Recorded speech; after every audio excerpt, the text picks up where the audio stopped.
Cek cek cek cek cek cek cek. Halo sobat mime, gas lagi dah Sheila.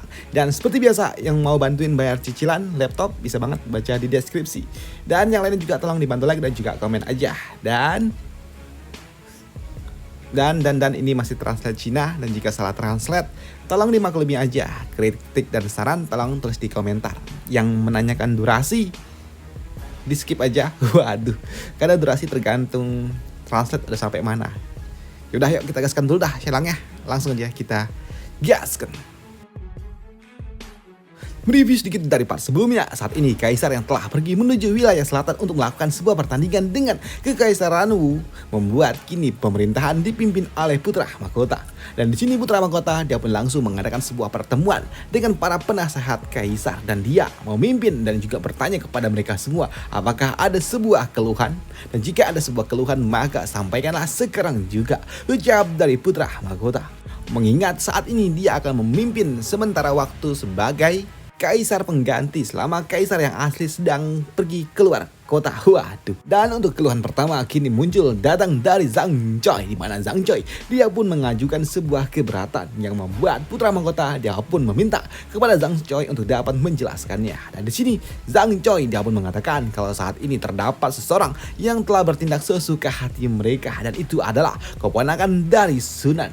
Dan dia tidak memiliki gelar ataupun prestasi atau apapun itu, tapi dia menjabat sebagai pejabat pegawai di kota Zhenyuan, dan dia telah bersikap tidak bermoral dan juga sangat amat jahat serta arogan dan juga mengusir 3 penguasa kota. Selain itu juga saudaranya yang lainnya dia telah menduduki ribuan hektar lahan pertanian yang dimiliki oleh pihak lainnya. Bahkan dia bersikap sangat amat kejam dengan penduduk yang ada di sekitaran tempat itu, ucap dari Zhang Choi, yang tentunya hal itu mengejutkan bagi mereka semua. Mereka nggak percaya kalau ternyata Zhang Choi dia berani menyerang keluarga Su. Dan untuk Sunan, dia juga gak percaya kalau ternyata Zhang Choi berani-beraninya bermain api dengan dirinya. Padahal dia berpikir kalau silang akan segera berakhir. Tapi Zhang Choi, kau sungguh sangat berani. Apakah kau sedang sakit atau otakmu memang sedikit rusak? Jawab dari Sunan. Dan untuk putra mahkota dia pun bertanya kepada Sunan apakah itu semua benar. Dan untuk Sunan dia pun mengatakan kalau dia tidak tahu. Dan dia juga mengatakan kalau tidak akan mungkin ada asap kalau tidak ada api. Dan dia menyarankan untuk mengadakan sebuah penyelidikan. Dan untuk putra mahkota dia pun menyetujui untuk mengadakan sebuah penyelidikan. Dan setelahnya pertemuan itu pun pada akhirnya pun bubar. Dan ketika Zhang Choi dia pun keluar, dia pun melihat langit dan dia berpikir kalau sepertinya badai besar akan segera datang. Dan benar saja, di sisi lainnya saat ini untuk Kaisar, dia pun kembali dari area perbatasan setelah dia bermain kompetisi dengan Kekaisaran Wu. Tapi ketika dia kembali, dia tentunya dalam kondisi yang tidak baik-baik saja, karena di dalam permainan kali ini dia telah dikalahkan oleh Kekaisaran Wu, yang membuat dirinya pun stres karena sudah 20 tahun dia bermain bersama dengan Kekaisaran Wu, dia tidak pernah sekalipun kalah, dan kali ini dia benar-benar kalah. Dan tentunya hal itu mengejutkan bagi Kaisar Yue. Dan dia pun bingung bagaimana mungkin dia dapat dikalahkan oleh anak bau kencur. Padahal Kekaisaran Wu dia baru saja dipimpin oleh anak kecil, ucap dari Kaisar yang shock. Bahkan dia juga nggak habis pikir kalau ternyata pasukan kavalerinya telah dikalahkan telak oleh Kekaisaran Wu, yang membuat di sini Kaisar Yue dia pun merasa kalau dirinya benar-benar akan hancur. Dan dia pun mulai berpikir kalau Kekaisaran Yue benar-benar akan dipandang rendah oleh kekaisaran yang ada di luar sana. Dan dia berpikir kalau dia terus akan mendapatkan olok-olokan dari semua orang yang ada di sekitaran dari dirinya, yang membuat dirinya pun benar-benar marah. Dia benar-benar marah, murka karena dia telah dikalahkan oleh Raja Muda dari Kekaisaran Wu. Dan dia juga berpikir apakah ini semua karena dia sudah tua? Apakah ini semua karena aku telah memiliki rambut putih? Ucap dari Kaisar. Tapi tak lama setelahnya kini adalah seseorang yang datang menemui Kaisar, dan itu adalah salah satu pasukan pribadinya, di mana dia melaporkan sesuatu kalau telah terjadi kepada Nyonya He yang ada di Kabupaten Lang, dan dia telah ditemukan dalam kondisi yang tidak bernyawa. Yang tentunya hal itu mengejutkan bagi Kaisar, dan ketika Kaisar dia ingin bertanya tentang apa maksud dari itu semua, di sini penjaga ini dia pun memberikan sebuah surat peninggalan yang telah diberikan oleh wanita itu. Dan ketika Kaisar dia membaca surat itu, membuat Kaisar dia pun benar-benar murka, tubuhnya gemetar ketika dia mendapatkan sebuah kabar kalau ternyata wanitanya selirnya ini dia sampai mengakhiri dirinya karena tekanan mental yang diberikan oleh Shenlang. Dan ini semua karena salah dari Shenlang. Dari surat inilah di sini Kaisar dia pun mendapatkan sebuah informasi kalau Shenlang demi menyingkirkan lawan politiknya, dia mempermainkan nasib dari selirnya dan juga putra mahkota serta para pangeran lainnya, dan juga menggunakan nama Kaisar sebagai permainannya. Dan itu tentunya membuat Kaisar yang mendengarnya dia benar-benar tidak terima ketika namanya digunakan dan juga putra mahkota serta para pangeran digunakan oleh Shenlang untuk dapat menyingkirkan lawan politiknya, yang membuat Kaisar dia pun murka dengan apa yang telah dia lihat, dan dia pun meminta kepada pengawal untuk segera menangkap Shenlang dan juga memasukkannya ke dalam penjara. Hei Suyin, ucap dari Kaisar, yang membuat kini pasukan pribadi dari Kaisar pun mulai masuk ke dalam kediaman dari keluarga Jin untuk segera menangkap Shenlang. Dan tentunya pergerakan yang dilakukan oleh pasukan pribadi dari Kaisar telah menotis bagi mereka yang melihatnya. Dan berita itu juga telah sampai kepada Sunan. Dan di sini Sunan ketika dia mendapatkan informasi itu, dia pun merasa kalau dia sudah ada di atas angin dan dia telah memenangkan semua pertikaian dengan Shenlang. Dan kau Shenlang, kau benar-benar telah berakhir, ucap dari Sunan. Dan untuk penjara Heishan adalah sebuah penjara yang memang adalah tempat yang paling amat mengerikan, karena tidak ada seorang pun yang berhasil keluar dari tempat itu. Apalagi penjara itu juga dijaga oleh seseorang yang bernama Yan Yi, yang merupakan seorang panglima besar, dan dia adalah orang yang sulit untuk dapat ditemukan, dan dia memiliki seni bela diri yang sangat amat luar biasa kuat. Dan banyak para bangsawan yang telah berakhir di tangan dari orang ini, yang memang merupakan pimpinan dari penjara Heishan. Dan dia adalah orang yang sangat amat kuat dan juga kejam tentunya. Dan untuk Shenlang dia pun ditangkap dan dia akan diserahkan dan dimasukkan ke dalam penjara Heishan. Dan untuk Shenlang ketika dia ditangkap dan akan dimasukkan, dia pun tahu kalau sepertinya apakah aku akan menjadi orang pertama yang masuk dan juga keluar, pikir dari Shenlang. Namun di sini Shenlang juga tahu jika dia kabarnya sampai dimasukkan ke dalam tempat ini, tentunya itu akan membuat Muncong dan juga Mulan pasti akan melakukan sebuah aksi. Dan aku harap mereka mendengarkan apa yang telah aku katakan untuk tidak membuat masalah. Karena jika nanti, waduh, semua rencana malah jadi repot nih, pikir dari Shenlang. Karena dia telah menyiapkan rencananya, segala rencananya.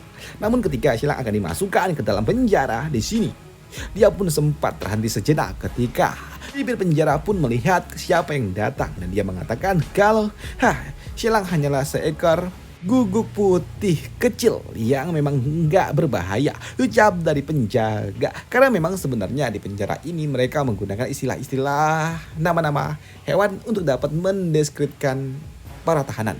Dan jika orang-orang besar akan disebut sebagai elang ataupun harimau. Tapi jika orang-orang biasa yang nggak berguna ya paling disebut sebagai guguk. Waduh. Dan untuk Shenlang juga dikatakan sebagai guguk. Tapi yang menjadi permasalahannya di sini adalah salah satu penjaga yang ada di tempat ini, ataupun ya lebih dari dua penjaga yang ada di tempat ini, mereka berasal dari tempat yang disebut sebagai Sekte Pedang Nanhai. Dan Sekte Pedang Nanhai adalah tempat di mana keluarga Shui berada, yang tentunya itu adalah pihak yang berlawanan dengan Shenlang. Dan inilah yang akan menjadi masalahnya, karena Shenlang akan bertemu langsung dengan para pasukan yang ada di bawah hukum resmi menjadi penyidik.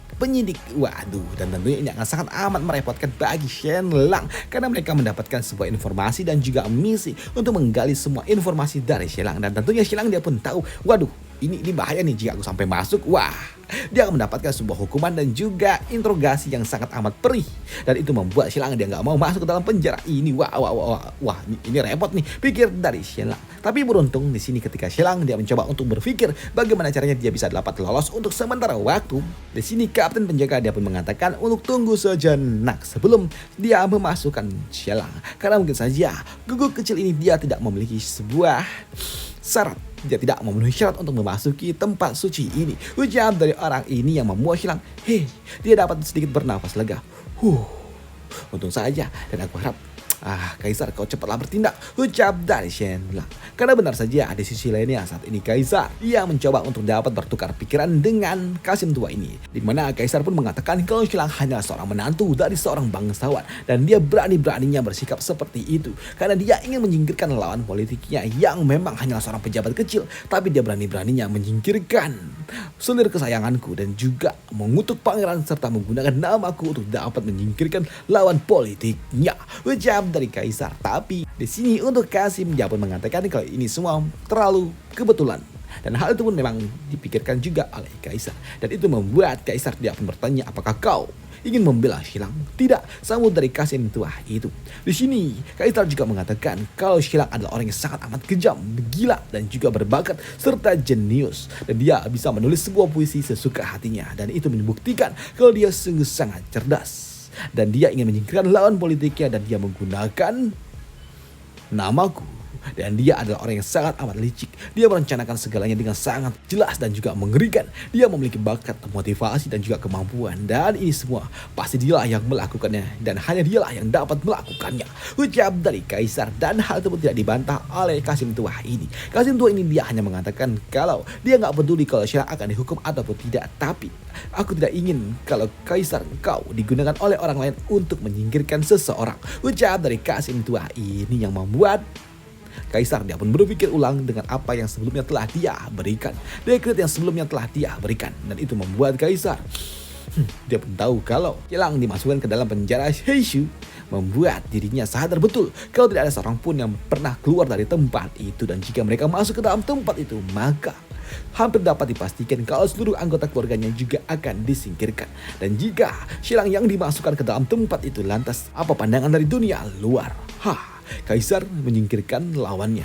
Kaisar menyingkirkan Xilang. Dan sepertinya Kaisar memang ingin menyingkirkan keluarga Jin.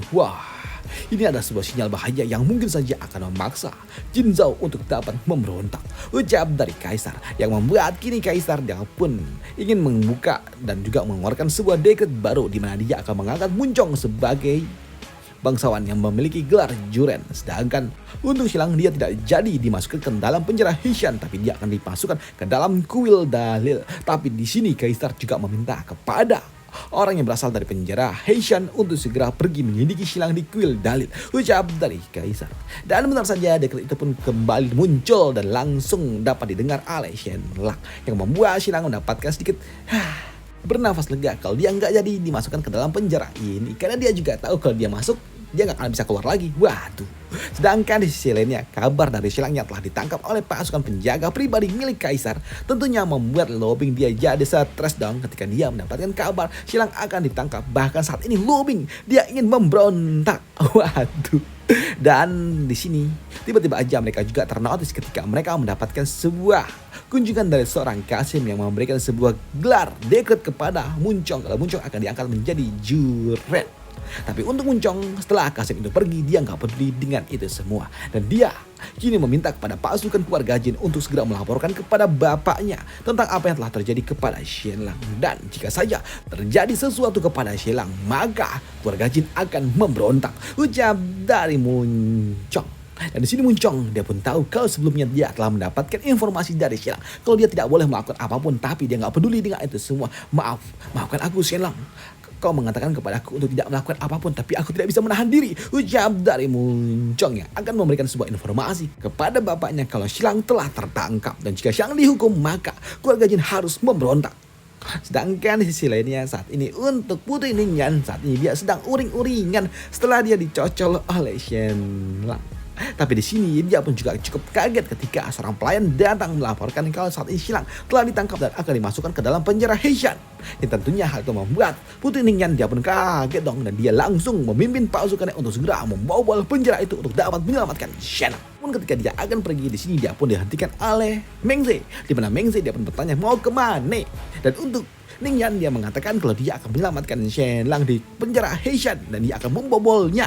Tapi untuk Mengze mengatakan enggak, dia enggak ada di situ karena Shenlang sudah dipindahkan ke kuil Dali, yang membuat Putri Ningyan kuil Dali. Ya udah kalau begitu aku akan menghancurkan kuil Dali, ucap dari Putri Ningyan. Tapi di sini Meng Ze mengatakan enggak, jangan melakukannya karena jika melakukannya, yang ada malah tambah ribet. Tenang aja, semua akan baik-baik saja. Semua sudah ada di bawah kendalinya, ucap dari Meng Ze. Di sini Meng Ze dia juga mengatakan kalau saat ini Xilang kondisinya agak sedikit ribet dan juga agak sedikit panjang karena banyak sekali pihak yang terlibat di dalam ini semua. Ada keluarga Su, ada juga keluarga Shui dan juga ada yang lain-lainnya pula. Bahkan untuk sekte pedang lainnya pun ada. Ini semua komplikasi. Tapi untuk Putri Ningyan dia nggak ngerti apa yang dimaksud oleh Meng Ze, yang membuat Meng Ze kok nggak akan mengerti ini semua. Jadi ya udahlah, nggak perlu terlalu banyak berpikir, ucap dari Meng Ze. Tapi untuk Ningyan dia nggak peduli dengan itu semua dan dia pun bingung. Dan sekarang poinnya apa yang harus aku lakukan, ucap dari Ningyan, yang membuat Meng Ze dia pun mengatakan kalau sebelumnya Pangeran kelima dia pergi mencoba untuk dapat meminta bantuan kepada para selir-selir yang lainnya. Jadi di sini, Meng Ze dia pun meminta kepada Putri Ningyan untuk pergi menemui Putri Ningji. Karena dengan begitu, maka orang-orang yang berasal dari penjara Heishan mereka akan mengikuti apa perintah dari Putri Ningji. Ucap dari Meng Ze yang membuat Ningyan dia pun bingung. Apa hubungannya dengan bibi? Ucap dari Putri Ningyan. Dan untuk Meng Ze dia pun mengatakan kalau sejatinya Ningji dia adalah salah satu tokoh besar yang ada di penjara Heishan, ucap dari Meng Ze. Dan benar saja, kini Putri Ningyan dia pun langsung pergi menemui Ningji dan dia pun mengatakan kalau saat ini Xilang telah ditangkap dan dia meminta kepada bibinya untuk dapat membantu dirinya. Tapi tentunya di sini Ningji dia pun mengatakan kenapa harus seperti itu. Xilang telah ditangkap dan dia memang telah melakukan sebuah kejahatan. Jadi memang wajar jika dia ditangkap. Dan Kaisar benar-benar marah dengan kasus yang telah menimpa dari Xianlang. Dengar hal itu tentunya membuat Ningyan dia pun bingung kenapa. Tapi ya udahlah, di sini untuk Putri Ningji dia pun tahu kalau Ningyan ini nggak ngerti sama sekali tentang hal-hal politik. Jadi di sini Putri Ningji dia pun bertanya kepada Ningyan, apakah kau telah tidur dengan Xilang? Dan hal itu pun membuat Putri Ningyan dia pun membantahnya. Dia pun mengatakan enggak, tapi mukanya merah. Waduh. Dan dia mengatakan kalau ini ada semua karena tali persaudaraan, yang tentunya Putri Ningji nggak percaya. Sini Putri Ningji juga mengatakan kepada Ningyan, ya udah jika Xilang dia dihukum dan juga ditanam nantinya, udah cari aja pria lain, ucap dari Putri Ningji, yang membuat Ningyan dia pun tidak mau dong. Dan dia pun berlutut kepada bibinya untuk coba membantu Xianlang. Tapi untuk Ningji nggak peduli dengan itu semua dan dia pergi meninggalkan Putri Ningyan. Dan dia juga mengatakan jika kau ingin membobol, menghancurkan penjara itu, lakukanlah sesuka hatimu, ucap dari Putri Ningji, yang membuat Ningyan dia pun kaget dong. Dan dia merasa kalau dia benar-benar tidak berguna. Dan itu hanya bisa membuat dirinya menangis doang. Dan dia pun nangis terseduh-seduh bersama dengan Meng Ze karena dia nggak berguna. Tapi untuk Meng Ze dia pun mengatakan, sudah tidak apa-apa, jangan terlalu seperti itu. Dan jika kau ingin melakukannya dan kau ingin bersikap brutal, ya udah lakukan aja. Lakukan apapun yang ingin kau lakukan, ucap dari Meng Ze, yang membuat di sini Ningyan dia pun mengatakan kalau dia akan menghancurkan penjara itu, walaupun dia juga tahu kalau dia nggak punya pasukan untuk dapat melakukannya. Sudah lakukan aja, ujar dari Meng Ze, yang membuat Ningyan kini dia pun akan memimpin 100 pasukan pribadi yang miliknya untuk dapat menembus dan juga menyelamatkan Xilang dari dalam penjara. Dan apakah bisa? Waduh, kita bahas di part lanjutannya aja ya cuy. Dan sampai jumpa di part lanjutannya. Dan jika salah-salah translate tolong dimaklumi aja, karena ini gue translate sendiri pakai bahasa Cino. Dah itu aja untuk part kali ini dan sampai jumpa di part lanjutannya untuk Xilang. Bye, thank you.